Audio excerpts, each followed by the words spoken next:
பிஸ்மில்லாஹிர்ரஹ்மானிர்ரஹீம். Hi friends, அஸ்ஸலாமு அலைக்கும். Welcome to ions garden to kitchen vlog.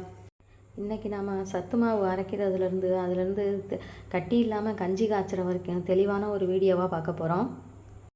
இதை பார்க்கவே அவ்வளோ அருமையாக இருக்குல்லங்க. அதே போல் தான் டேஸ்ட்டும் அவ்வளோ சூப்பராக இருக்கும். இது 11 வகையான தானியங்களை செஞ்சு முறையோட பக்குவமாக வறுத்து எப்படி பக்குவமாக அரைச்சி அதை பதப்படுத்தி நான் சூப்பராக கஞ்சி செஞ்சுருக்குறேங்க. இந்த கஞ்சி எப்படி செய்கிறது எப்படிங்கிறத வாங்க இப்போ நம்ம வீடியோக்குள்ளே போகலாம். இந்த மாதிரி ரெடி பண்ண வீடியோ வந்து உங்களுக்கு இதற்கு முன்னாடி போட்ட வீடியோ அப்லோட் பண்ணியிருக்கேன். எந்த அளவுகளை எந்த மாதிரி பக்குவமாக நான் சேர்த்துருக்குறேங்கிறது என்னென்ன பொருட்கள்ங்கிறதெல்லாம் கரெக்டாக இருக்குது. நீங்கள் அந்த வீடியோவை பார்க்காதவங்க அந்த வீடியோவை பார்த்து தெரிஞ்சுக்கோங்க.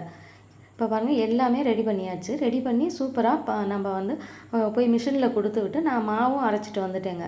அரைச்சிட்டு வந்ததுக்கப்புறம் நான் வந்து இதை எப்படி கட்டிப்படாமல் கஞ்சி காய்ச்சறதுங்கிறத நான் உங்களுக்கு இப்போ வீடியோவில் சொல்கிறேன். வாங்க வீடியோக்குள்ளே போகலாம். வந்து 1 டம்ளர் பாலை எடுத்து நல்லா காய்ச்சிக்கிறோங்க. காய்ச்சி வச்சுட்டு இந்த பாருங்கள், இந்த ஸ்பூனில் 1 ஸ்பூனில் சின்ன குழந்தைங்கிறதுக்காக 1 ஸ்பூன் போதும். 1 ஸ்பூனை எடுத்து மாவு போட்டு அதை தண்ணி ஊற்றி கட்டிப்படாமல் நம்ம கரைச்சிடணும். நல்லா கரைச்சி வச்சுட்டு இந்த கொதிச்சிட்ருக்குள்ள பால் இதில் ஊற்றி நல்லா கைவிடாமல் கிண்டணுங்க.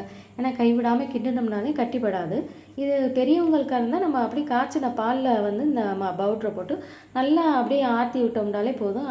பெரியவங்களுக்கு கொடுத்துடலாம். இது சின்ன குழந்தைங்களுக்கு நம்ம கொடுக்குறதுனால இது நல்லா என்ன தான் நம்ம வறுத்து பக்குவமாக பதமாக வச்சுருந்தாலும் இது வந்து நல்லா வேக வச்சு கூழ் மட்டும் கிண்டுறது ரொம்ப நல்லது. ஏன்னா அவங்களுக்கு வயிறு உபிசம்லாம் ஆகி போயிடும்ல, அதுக்காக. ஆனால் இந்த மாதிரி நான் என் பேரனுக்கு கொடுத்துக்கிட்டு தான் இருக்கிறேன்.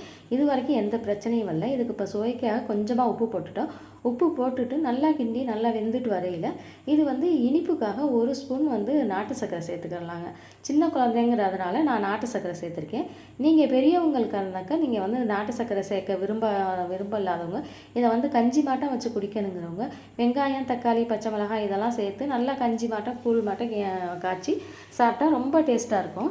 இது சின்ன குழந்தைங்கிறதுக்காக நான் நாட்டு சர்க்கரை சேர்த்துருக்கேன். சுவைக்காக கொஞ்சோண்டு ஒரு 1/4 ஸ்பூன் வந்து நெய்யும் சேர்த்துருக்கேங்க. இந்த நெய் சேர்க்கும்போது இந்த சத்து மாவு, நாட்டு சர்க்கரை, நெய் இதெல்லாம் சேர்த்து வரும் பாருங்கள், ஒரு வாசம் அவ்வளோ ஒரு வாசம் இருக்குங்க.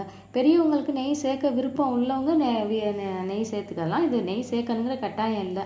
ஆனால் நான் வந்து எப்போவுமே என் குழந்தைக்கு வந்து நாங்கள் நெய் சேர்த்து தாங்க கொடுப்போம். அவ்வளோ ஒரு டேஸ்ட்டாக இருக்கும். குழந்தைங்களும் இதை வந்து அந்த டேஸ்ட்டுக்காகவே விரும்பி சாப்பிடுவாங்க.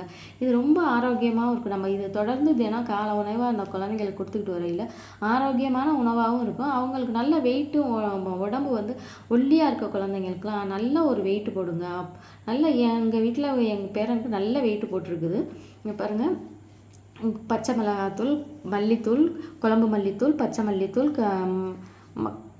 தனி மிளகாய்த்தூள், சாம்பார் தூள், ரசப்பொடி, இட்லி பொடி, ரசம் எல்லாமே அரைச்சி நாங்கள் வீட்டிலே கொடுக்குறோங்க. அது மட்டும் இல்லாமல் அரிசி வடகம், கூழ் வடகம் இதெல்லாம் ரெடி பண்ணி கொடுக்குறோம். தேவைப்படுறவங்க இந்த வாட்ஸ்அப் நம்பருக்கு காண்டாக்ட் பண்ணுங்கள். நாங்கள் ரெடி பண்ணி வீட்டுக்கு அனுப்பிச்சிடுவோங்க.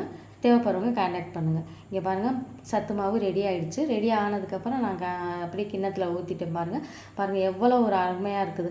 இப்போ இது வந்து நம்ம சின்ன குழந்தைங்களுக்கு இந்த அளவுக்கு இருந்தால் போதும். நம்ம பெரியவங்களுக்கு கொஞ்சம் கெட்டியாக வேண்டாலும் இருக்கலாம், இல்லை நம்ம காரமாக தேவைப்படுறவங்க காரமாக கொடுக்கலாம். ஆனால் நான் வந்து இந்த அளவுக்கு தாங்க கொடுத்துருக்கேன். இதை வந்து அப்படியே எடுத்து கொடுக்க முடியாது. சின்ன குழந்தைங்கிறதுனால இந்த சிப்பரில் தான் நான் கொடுக்க போகிறேங்க. இதே போல் நீங்களும் உங்கள் குழந்தைங்களுக்கு ரெடி பண்ணி கொடுங்க. ரெடி பண்ணி கொடுத்தீங்கன்னா அந்த குழந்தையுடைய மாற்றத்தை, அந்த குழந்தைங்களுடைய மாற்றத்தை நீங்கள் நல்லா கண்கூடாக தெரியலாங்க. அப்படியே இதை ரெடி பண்ண முடியாதவங்க, இந்த சத்து மாவு தேவைங்கிறவங்க இந்த ஸ்க்ரீனில் வாட்ஸ்அப் நம்பர் தெரிஞ்சிச்சுன்னா அந்த நம்பருக்கு காண்டாக்ட் பண்ணுங்கள். நாங்களே உங்களுக்கு ரெடி பண்ணி தர்றோங்க. என்னுடைய வீடியோ பார்த்தா முதல் முறையாக பார்க்குறவங்களா தான் எனக்கு சப்ஸ்கிரைப் பண்ணுங்கள், சப்போர்ட் பண்ணுங்கள். அப்படியே உங்கள் நண்பர்களுக்கும் அதிகமாக ஷேர் பண்ணுங்கள். இதே போல் இன்னும் ஒரு சூப்பரான வீடியோவில் உங்களை சந்திக்கிறேன். பாய் ஃப்ரெண்ட்ஸ், அஸ்ஸலாமு அலைக்கும்.